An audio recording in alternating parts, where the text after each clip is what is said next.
Hey, how's it going, everyone? So what am I working on now? I have a 2013 Nissan Sentra. The customer's complaint was of a growling noise while driving. So I took it for a ride, and it was definitely coming from a rear wheel bearing. And what it sounded like to me was the right rear. So what I'm going to show you here is basically how to diagnose it and how to replace it.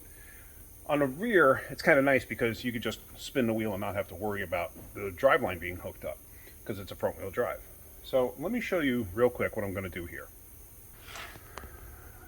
So when looking at the wheel, what I'm going to do is just spin it. It's pretty free. The brakes are probably a little bit out of adjustment, but whatever. But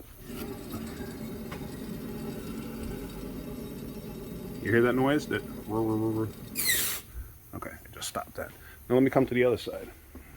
I'm going to spin this side and listen to this side. You hear nothing. It's nice and quiet. So there again, quiet.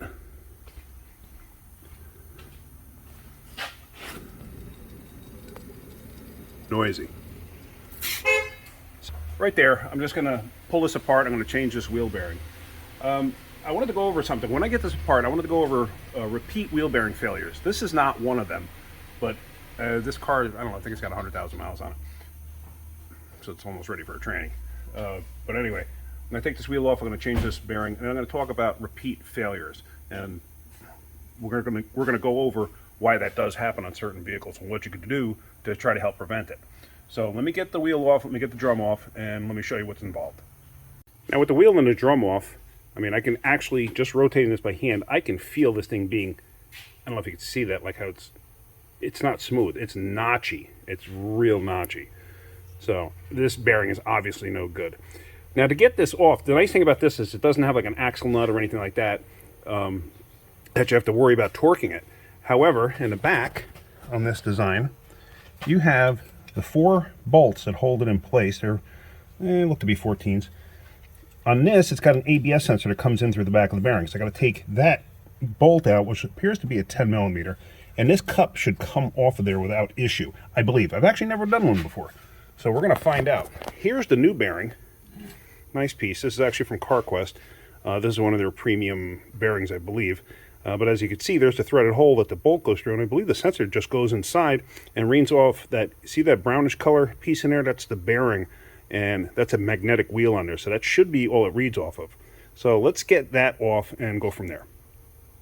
Now one nice thing too, when I unbolt this, this should clear to where I don't have to worry about the brake shoes. Like in certain situations, I forgot which cars, but I've had to take shoes off to get clearance to get this thing out. Now if you're looking in here, you see I already started backing the bolt out, and I was incorrect. It's just a sensor that sits in there. For some reason I thought it was like a whole cup. I wasn't looking at it correctly. So that's pretty much it. So put that off to the side. Don't damage it. And now I'm going to put an air ratchet or something on these to get these 4 bolts out. There's 2 down there and then 2 up there. So let's get those out, and then this should pop right out. Those bolts were actually a lot tighter than I anticipated. So I actually went from underneath with my 1/2 inch and a impact swivel. Never use a non-impact swivel when you're doing stuff like this. I've seen the other sockets shatter. So there we go. Now that's out. Now let's see how easy that comes out. And now with the bolts out of place, oh, actually here, see, the whole thing's moving. The backing plate too. So the hub is actually stuck in the backing plate. I hate when that happens. That just adds a little bit of aggravation to it, because you got to try to separate the hub from the backing plate. Sometimes that can really become a pain, but what I usually wind up doing is I'll pull this thing out a bit and try to smack the backside of the bearing. I don't even know if I'm going to be able to on this, so I'm going to just try to tap this thing with a hammer to try to get it out. Now, let me see if I can do this in a way where you can watch it. I have that set up on a pedestal. Oh, yeah, there it is. It actually broke free. There it goes. So that's pretty much it right there. So that really, I mean, in all honesty, I don't even think that took me 10 minutes. So pretty simple, not bad at all.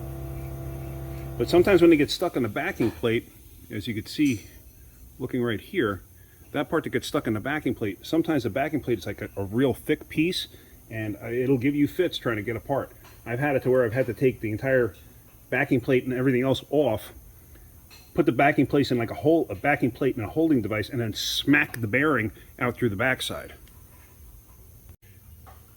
And now we're going to put in the new bearing. Now you got to remember the orientation. The sensor was up top at 12 o'clock. So you're going to put this whole thing together. You're going to sandwich everything in between. And then feed the bolts through. I don't know if I can do that if you're watching. I might be getting in the way. Let me see. Let me try just to see what happens. Yeah, I might be able to do it.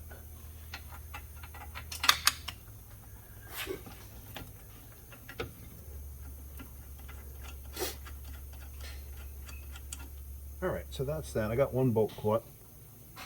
So now I should be able to catch all the other ones, and then we got to torque them down. I don't want to use an impact to tighten them, but I'm going to torque them down. I got to find out what the torque spec is. I can't for the life of me find a torque spec for that. I can't find it. I looked everywhere, cannot find it. So I'm going to do it by hand and just get it tight. I mean, what should be fine. Basically with a wrench. I can get a box wrench on that thing, relatively simple. So let's do that. All right, so hold on. Oh, there we go. So basically, at this point, I'm just gonna do this, and I'm gonna torque them, go across, and then just tighten them down with the wrench. That's all. That's all I'm gonna do. And there you go. It's all together. The bolts are tight. Like I said, I couldn't find a torque spec. I don't believe I couldn't find that. But yes, anyway, they're tight. I tightened it by hand, and the sensor went right in. Just tighten it up. You know, it's a little tiny 6mm bolt with a 10mm head. You don't have to put a lot of torque onto that. Now, what I wanted to talk about is repeat bearing failures. I've seen it before, where you constantly get bearing failures in the same wheel. Well, what can cause that? Well, number one, if it's in the front and you're over tightening it, you know, the center bolt, the center nut on the axle, that can do that. That's why you should torque them. Now, the old school style wheel bearings where you have packable bearings and then you have to set the preload and stuff like that, I've seen those where they fail. They get burned up. Well, why? What causes that? Basically, static electricity. What happens is, on a suspension, let me show you real quick. Like on this suspension, everything is isolated by rubber. You got a rubber bushing there. You have rubber isolator here for the spring. The brake hoses are in rubber. The shock is in rubber. And what happens is you can get electrostatic buildup in there, and it'll actually get in the bearing, and it'll actually, like electrolysis, it can actually destroy the bearing. I've seen it. I've seen it plenty of times. I actually had a Dodge Dodge Neon that would constantly eat the left front bearing. And if some of you know Chrysler product, for a while there, like especially in Neons, they actually had ground straps going from the body to the front spindle, the front hub, not the hub, the actual knuckle, the spindle. That was for that reason. On my Neon, that one had broken. Didn't even pay attention to it. I figured, this was what, 20 years ago? 25 years ago? Didn't think much of it. You know, how important could that really be? Put a new bearing in it. 8 months later, bearing's starting to make noise. Okay, must have been a defective bearing. Put another bearing in it. 8 months, a year later, bearing's making noise. What the heck? And then I was actually talking with one of the teachers at the Chrysler school about it. And he says, he goes, did you hook the ground strap back up? He goes, they always break. I go, no. He goes, yeah, there's your problem. So sure enough, I did. I actually made a new ground cable for it. And the problem went away. I went right from the knuckle to the body. Now, I also had a Dodge Dakota, a friend of mine's. It was rear-wheel drive. Same thing. It kept on eating up front wheel bearings, both sides. So we put ground cables on it, and then it finally stopped. So, something to consider. But yeah, I'm going to put this back together now. Customer wants me to rotate the tires. I'm going to do that. No big deal. And I just got to give it a once-over. So, there it goes. I mean, that was pretty simple. I mean, it really wasn't difficult. So yeah, this should be good to go. And now you can see the bearing is nice and smooth. There's no notchiness to it, just rolls easily. So I'm going to put the drum back on it and rotate the tires, and I'm going to road test it. So hopefully you got something out of that video. If you did, hit that like button. If you could, please subscribe. Tell your friends to subscribe. Can't speak English today. All right. I appreciate it, guys. Thank you so much. Have a great day, and keep wrenching.